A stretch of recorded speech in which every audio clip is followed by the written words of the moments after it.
અમરેલીમાં રાજુલા નગરપાલિકાના સફાઈ કામદારો ઉતરા ધરણા પર 100 જેટલા સફાઈ કામદારો કચેરીએ બેઠા ધરણા પર સફાઈ કામદારોની કાયમી જગ્યા ન ભરાતા સફાઈ કામદારોમાં રોષ સફાઈ કામદારોની હડતાલને લઈ ઠેર ઠેર ગંદકીના ઢગ એજન્સી પાસેથી સફાઈ કામદારોએ ઝાડુ આંચકી લેતા તમામની અટકાયત જૂની માગ નહીં સ્વીકારાય તો ધરણા શરૂ રાખવાની પણ ચીમકી તો અમરેલીના રાજુલાના દ્રશ્યો છે કે જ્યાં સફાઈ કામદારો પોતાની માગને લઈ અને અડગ છે સફાઈ કામદારોનું કહેવું છે કે કાયમી તેઓને કરવામાં નથી આવી રહ્યા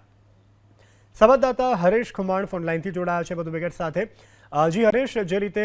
સફાઈ કામદારો નગરપાલિકાની સામે ધરણા પર ઉતર્યા છે સફાઈ કામદારોની શું માગ છે પ્રશાસન તરફથી શું કહેવામાં આવ્યું છે શું વધુ વિગત રાજુલા નગરપાલિકા કચેરી ખાતે સફાઈ કામદારો તેમની વિવિધ માંગો સાથે ધરણા પર બેઠા છે આજે ચોથા દિવસે સફાઈ કામદારો તેઓ ધરણા પર બેઠા છે 100 ઉપરાંત સફાઈ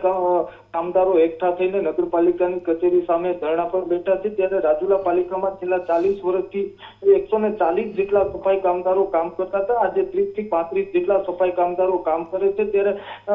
પાલિકાની જગ્યા ખાલી હોવા છતાં સફાઈ કામદારોને કાયમી જગ્યા ન ભરવામાં આવતા હોવાના સફાઈ કામદારોનો આરોપ છે ત્યારે રાજુલા નગરપાલિકા સામે સફાઈ કામદારો ધરણા પર બેસી જતા